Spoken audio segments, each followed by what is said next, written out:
Bienvenido, don Jaime Torres. Bienvenido a Tiene la Palabra. Muchas gracias. Y Buenas merece este noches, aplauso maestro. para arrancar, porque es un maestro. Muchas gracias. Y no Muchas tenemos, gracias por estar con nosotros. no tenemos que hablar del mejor charanguista de la Argentina, sino de la tierra. Claro, decís charango y decís Jaime está, Torres, es sin así. desmerecer a buenos intérpretes que tenemos en la Argentina y en distintas partes de Latinoamérica, ¿no? Buenas noches, Silvia, Fernando, Cecilia, ¿cómo les va? Bueno, empezamos, Jaime, con... Tiene la Arranca, palabra. Silvia. Ahí está. Jaime, como decía recién Luis, de alguna manera Jaime Torres y charango se convirtieron en sinónimos, no solo en la Argentina, sino también en el resto del mundo. Incluso uno de sus trabajos se llama justamente el del charango.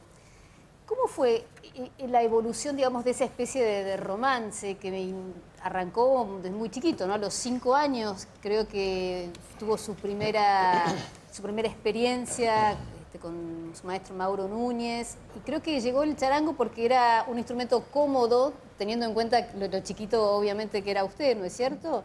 Y creo que fue evolucionando hasta que se superaron esas bromas, como de se te encogió la guitarra, ¿no? Cuando a veces lo veían ejecutar el charango, hasta llegar al respeto, digamos, de músicos reconocidísimos de todo el mundo. Yo primero les agradezco la invitación, porque siempre me preguntaba cuándo me van a invitar. Y por el otro lado, en cuanto a las palabras cálidas de parte, en este caso suyas, pero en general, yo creo que uno picó antes. Yo tengo 72 años y estoy con el instrumento desde los 5. Y en un momento donde quizás, como tantas otras cosas propias en el país, en América del Sur, en Argentina en este caso, no se le daba importancia. No había un espacio para estas cosas, como tantas otras, ¿no? Es decir, estamos como terminando de descubrir un poco el país, nos interesa, vemos muchos más jóvenes hoy con la tremenda necesidad de conocer algo más sobre la identidad. Y en cuanto al instrumento, por allá en los años 40 y tantos, llegaban unos grupos de músicos peruanos con Imazuma, y dentro de ellos venía un instrumentista de charango. Y claro, yo cuando vi el instrumento me quedé sorprendido por las características, ¿no? Es decir, y lo primero que traté de hacer en el momento que se descuidó era amacanar, cosa que hacen los nietos míos hoy. Cuando me descuido van y tratan de acariciarlo, ¿no? Entonces, de ese juego se han prolongado los años que llevo con él. ¿Ese era Mauro Núñez? Don Mauro Núñez, sí, sí. Que fue quien me mostró a mí el instrumento, ¿no? Yo lo tuve a él como maestro entre los 5 y los 9 años. Pero además el incentivo de la casa. Yo no me puedo olvidar mis padres que con tremendo orgullo llevaban legítimamente su identidad, ¿no? Mi madre había sido una chola, mis padres eran de Bolivia. Mi padre de chuquisaqueño y mi madre de Cochabamba. Y hablaban con mucho orgullo de la identidad, cosa que me alegro tanto porque me animó a mí a hacer todo esto, porque en ese momento eran instrumentos no considerados, la gente se reía, de verdad se reía. Ese charango que usted, el primer charango que vio, ¿estaba hecho con madera o con una mulita? Era de madera. ¿Era Usted ya de sabe que madera? Ya era de madera, sí. Y lo tengo. Lo tengo. En ese momento decía esto de mis padres, porque ellos alentaron de diversas maneras. Una de ellas, por ejemplo, en los corsos, en carnaval, yo iba caracterizado con la ropita de un muchacho del norte, del altiplano, ¿no? Que en ese momento no me hacía mucha gracia por el calor, en verano siempre. Pero bueno, iba ataviado con esto y salía y llevaba mi instrumento, mi charango, era mascota de los distintos grupos. Ahora, Jaime, ¿cómo es que usted empieza a tocar el charango? A los 5 años, cuando toma contacto con el instrumento, usted le pide a sus padres, su papá vio que usted tenía algún interés y ya lo pone a tomar clases. Las cosas cuando a alguien le gusta van naciendo por sí mismas, ¿no? Es decir, yo no puedo decir qué era primero, si yo tenía, no sé, la disposición del instrumento. A mí me gustaba tomarlo al charango y escucharlo. Tal le pasa hoy a mis nietos, que lo tocan para juntar ahí, y hay veces Y hay don Jaime es el maestro. caricias, y un poco es el tronco en este sentido, ¿no? Refiriéndome a mis nietos. Claro. Porque yo tengo una imagen de uno de ellos de hace pocos días, que cuando toqué así, estaba rebelde, hice los acordes y se acercó y apoyó la cabeza. Decía, me parecía cosa más tierna y me acordaba de lo que siempre decimos, ¿no? La música. Usted ha rescatado siempre el apoyo que le dieron sus padres, porque es cierto que en aquel momento estimular a un chico a que aprendiera charango era, como usted decía, casi inimaginable, ¿no? Sí. Y desde el principio ellos, no sé, digamos, lo estimularon. ¿Y qué pasó, digamos, cuando se vislumbró que podía ser casi una pero alentaban todo esto desde esa instancia, y además les gustaba que lo hiciera. Les gustaba que lo hiciera.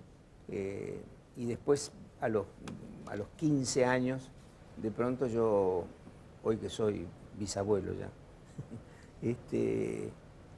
yo digo que qué hermoso que mis padres me hayan permitido, porque le dije, mira, yo en realidad no quiero estudiar. No quería hacer la escuela secundaria. Sí. Entonces me dice, ¿cómo tenés que estudiar? Y que, digo, no, digo, yo quiero tocar, quiero el instrumento. Me dice, bueno. Entonces trabajaba. ¿Trabajaba con su papá en la carpintería en los de él? muebles, sí. Y hasta los 30 años, ya habíamos, yo con Ariel Ramírez en el 58 había comenzado ya los viajes largos, extensos, y habíamos grabado la misa en el 64, pero yo seguía siendo medio oficial mueblero, ¿no? O sea, estaba la garlopa en un costado y el charango parado ahí al ladito de la mesa. Y porque, imagínate que a mí no me gustaba de pronto cosas que yo veía en los lugares de música, ¿no? Es decir, de pronto se encontraba Jaime Dávalos o Hugo Díaz, tocando una cosa maravillosa. Uno estaba en ese momento metido en el tema, y el mozo, haciendo parte de su trabajo, decía 6 empanadas, una jarra de vino, 2 locos. Claro, ahí le Entonces, pero arruinaba además el clima. porque siempre fueron instrumentos menores. Claro. No existen, no están en los libros de historia cuando se habla de la música. Bueno, son menores hasta que lo agarra usted. Aparecen mucho después. Don Carlos Vega, con quien yo grabé a los 8 años de edad, los considerandos de la página que hacen en el Instituto de Musicología, era como un bicho en extinción. Ah, sí. Porque en los lugares de más origen todavía, como Bolivia, se tocaba dentro del campesinado. No quedaba bien, no era lindo, no era que el chico estudiara charango, ni que hablara quechua. Si hablaba inglés, estaba aprendiendo alemán, tocaba la guitarra más o menos. Y usted ya desde los 5 era un transgresor. Hablaba quechua y tocaba el charango. Ahora lo presentamos a usted. Usted presentó un poco la historia, pero a él no lo presentamos todavía. Sí, ¿cómo lo voy a presentar? Su nombre es Charango. Está hecho por mi padre. Quizás es por esto que uno sigue manteniéndolo y sigue pasando momentos tan dulces que yo la he visto bailar a mi madre y a mis padres. Mientras tocaba Caimito.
Suena charango, el compañero piqueteando zambas la vida entera. Ay, ay de mí.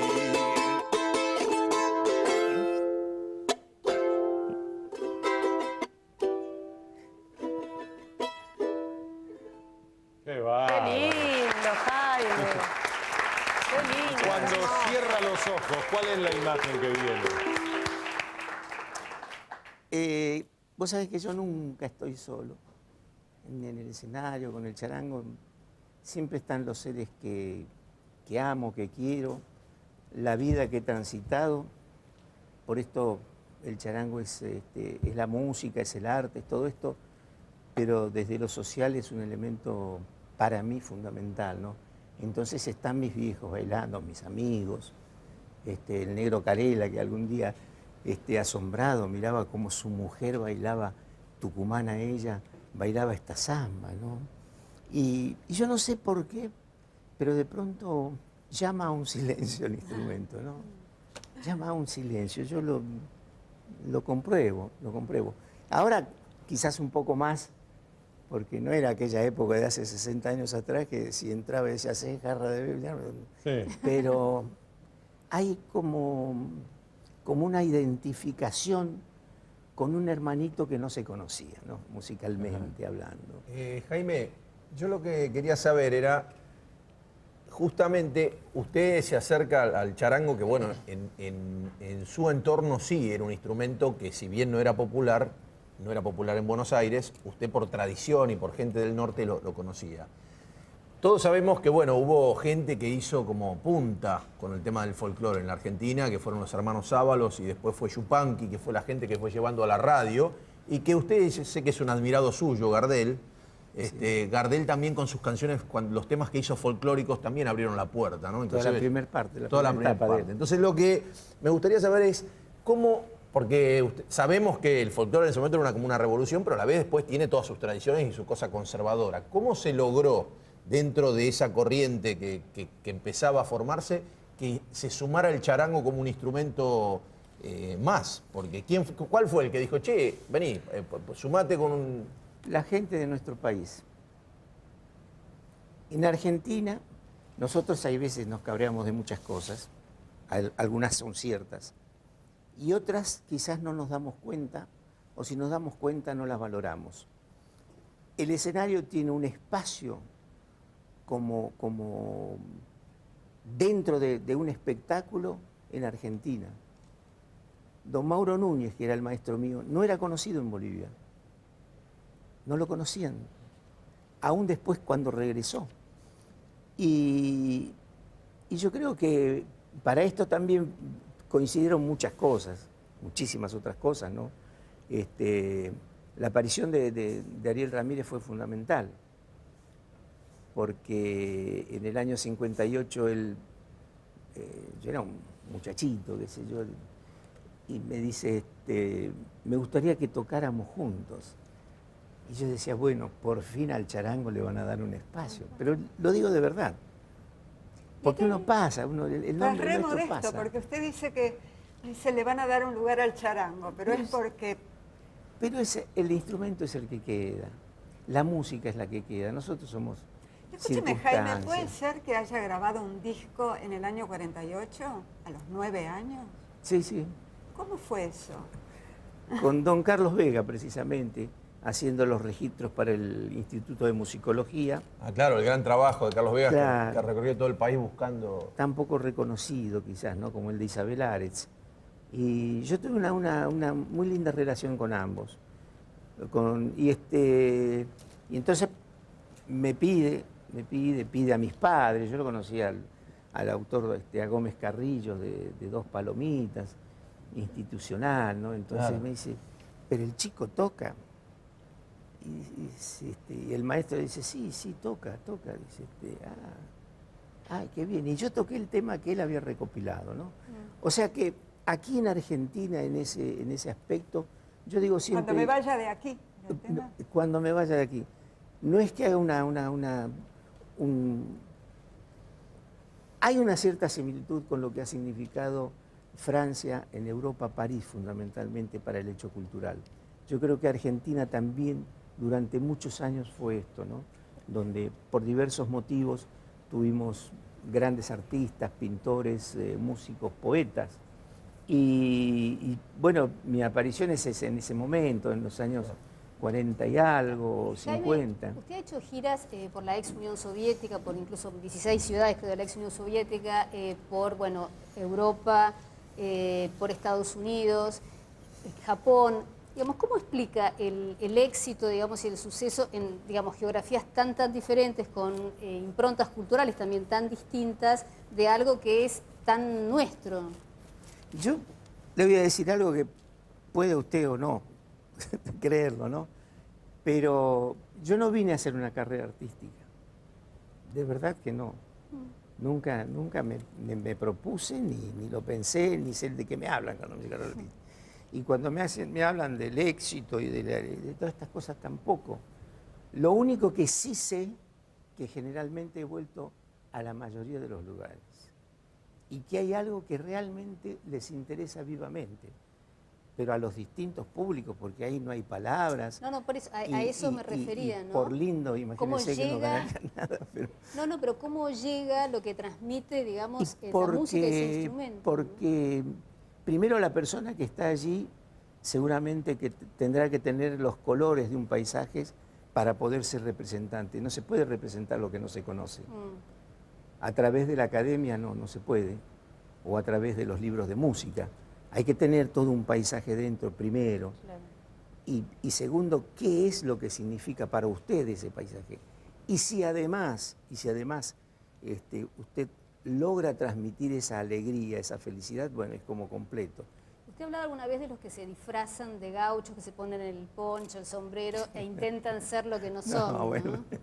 Bueno, hasta ahí lo vimos a usted disfrazado en el 71 en Argentinísima, todavía tenían que Pero tocar no con él. estaba disfrazado, yo te puedo asegurar que... Estaba en el lugar. Yo paso como un colla, soy un representante, Claro, usted estaba soy un representante de ese lugar. No me acordaba, porque a veces cuando venían a tocar a Buenos Aires tenían que mantener. ¿Por qué? Por ejemplo, nosotros en el grupo, por ahí tengo un cara blanca, ¿no? Entonces le digo, che, vamos a poner ponchito por los colores. Digo, no, vos no mereces el poncho todavía. Sí.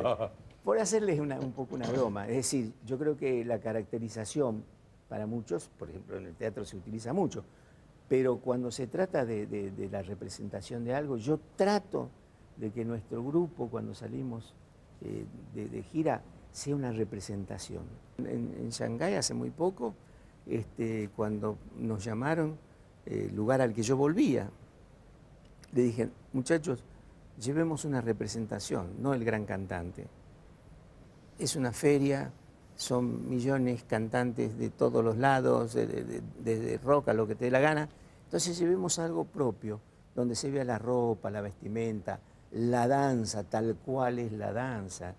Entonces, ¿cuándo hablaba de los disfrazados? ¿Quiénes Claro, eran los serían los disfrazados? disfrazados de poncho? Los que no representan, sino que se disfrazan. Claro, algunos impostores del folclore. Ahí hay una crítica pesada, ¿eh? Sí, sí, pero la he hecho tantas veces así, medio en broma, medio en serio, ¿no? Porque usted sabe de qué manera, cómo se miente, ¿no? Cómo se miente. ¿Hay muchos mentirosos? Ahí está, esa es la pregunta. Yo creo que hay Después viene la mucha pregunta de gente- cuáles son los nombres, pero... No, sí, mire, hay muchas personas que habrán pensado alguna vez que habían cosas que que con el tiempo no se iban a conocer, entonces aprovechaban la parte particularmente y fundamentalmente económica, ¿no? Y daba buenos dividendos. Entonces, yo cuando repito muchas veces a nosotros mismos, a los argentinos, no esperemos que el cóndor pasa venga cantado en inglés para Claro, darle reconocer. importancia. Claro. Pero también a su vez digo, muchachos, hay que tener un respeto con los autores, con los compositores. No siempre es un artista, es un intérprete. Y está usted haciendo algo que no corresponde cuando pone recopilación. Se recopila cuando se hace un estudio profundo de él en el lugar, pero Claro, no se cuando- puede recopilar desde París. Claro, cuando Claro, cuando uno es un anónimo. Tiene que estar ahí. Claro, exactamente. Ahora, recopilando, ¿cuántas historias guarda el amigo? charango? ¿Cuántas historias? ¿Cómo se habrá ganado en los bailes, no? Y no solamente baile. Ah, después nos cuenta.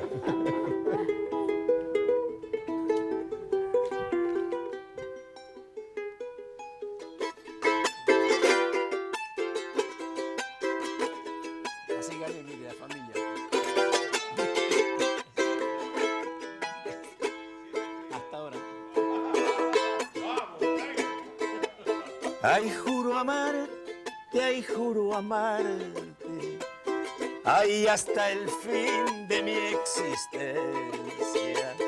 Y si es delito el adorarte, ¿qué voy a hacer? No puedo odiarte. ¿Para qué sirven ojos? ¿Para qué sirven ojos que se enamoran? Deseo imposible. ¡Ay!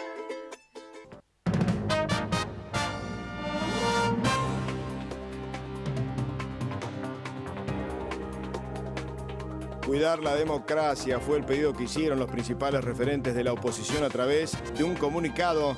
Reclamaron una convivencia con respeto, aceptación y tolerancia democrática. Ocurre a 6 días del bloqueo de Clarín y Olé. El Estado turco cometió genocidio, lo afirmó el juez federal Norberto Yarvide en un fallo con entidad de sentencia definitiva. Sostiene que el Estado turco cometió el delito de genocidio en perjuicio del pueblo armenio. Son hechos ocurridos entre 1915 y 1923.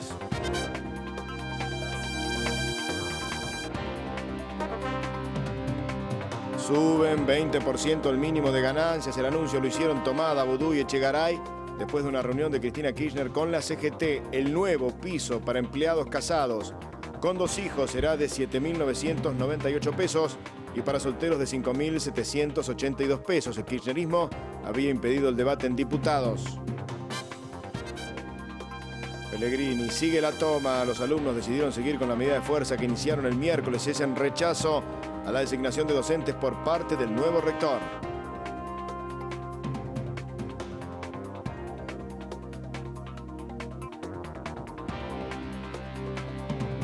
Suspendieron el paro en el Colón. Los empleados suspendieron la medida hasta el martes. Ese día se reunirán con las autoridades porteñas para negociar. El gobierno de la ciudad rescindió el contrato a 41 trabajadores que estaban en huelga.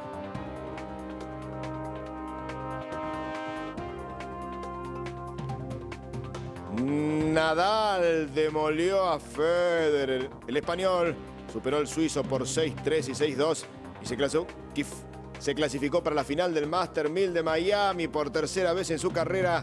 Ahora Rafa se cruzará con Djokovic, que venció a Fish 6-3 y 6-1. Homenajes por Malvinas. Al cumplirse el 29 aniversario de la Guerra de Malvinas, se realizan actos en todo el país para homenajear a los veteranos y caídos durante el conflicto bélico. La presidenta encabezará un acto desde Santa Cruz.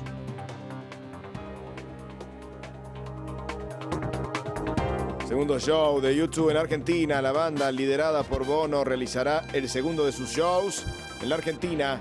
El primer concierto en La Plata fue visto por 58.000 personas. Para evitar nuevamente el colapso de la autopista, recomiendan salir 3 horas antes y usar vías alternativas.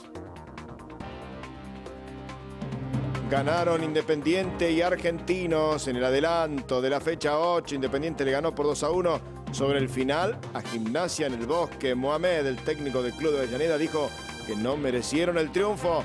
Argentinos le ganó a Banfield por 2-0. Los próximos partidos son All Boys Lanús, Olimpo Vélez, Newell's Arsenal y Racing Tigre.